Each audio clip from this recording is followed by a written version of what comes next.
কে কি তোমাকে উল্টোপাল্টা কথা বলেছে আর তার জন্য তুমি আমাদের 5 বছরের সম্পর্ক শেষ করে দিতে চাইছো? আরে আমি ইচ্ছে করে সম্পর্ক নষ্ট করতে চাইনি।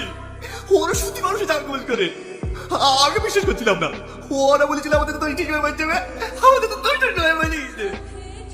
তার মানে তুমি কি বলতে চাইছো আমাকে বিয়ে করলে তুমি মারা যাবা, তার জন্য তুমি আমাকে বিয়ে করতে চাইছো না? হ্যাঁ, তুমি ঠিক ধরেছো, তার জন্য।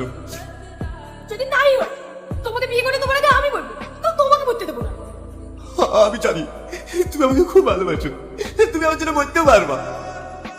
আমি যদি তোমার জন্য করতে পারি তুমি কেন আমার জন্য করতে পারবে না? দেখো এসব সব কুসংস্কার, সব ফালতু কথা। তুমি এসব কেন বিশ্বাস করছো বলো তো? ঠিক আছে, আমি এসব বিশ্বাস করবো না। আমি কালকে তোমাকে বিয়ে করবো, তোমার আমাকে বিয়ের ব্যবস্থা করতে বলো। ঠিক আছে এখন চলো।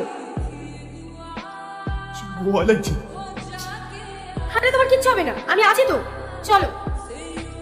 না না, তুমি আগে যাও, আমি একটু পরে আসছি। দেখো 5 মিনিট টাইম দিলাম তোমাকে, 5 মিনিটের মধ্যে তোমাকে ঘরে আসতে হবে। ঠিক আছে, যাচ্ছি, তুমি যাও। সেই তখন থেকে কি তোমার 5 মিনিট হচ্ছে না? তুমি ঘরে আসবে কি আসবে না?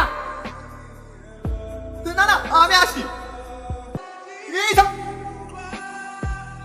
টনি টনি কথা বলে না টনি।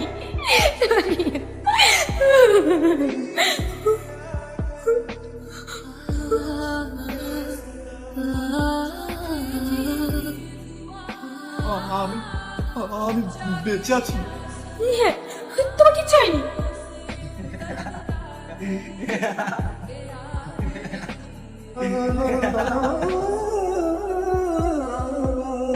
কি ব্যাপার, আপনারা আপনি তো বলেছিলেন আমি বিয়ে করে বাসা ঢোকার সময় আমার মৃত্যু হবে। তাহলে তাহলে আমি মরিনি কেন?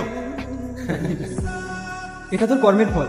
মানে একটু আগে যে ক্ষুধার্ত মার ছেলেকে তুমি পেট করে খাইয়েছো, তারপর যে মা দোয়াটা করেছে না, দোয়াটা আল্লাহ তাআলার কাছে কবুল হয়ে গেছে। তার জন্য তোমার আয়ু বৃদ্ধি পেয়েছে, এর জন্য তোমার মৃত্যু হয়নি।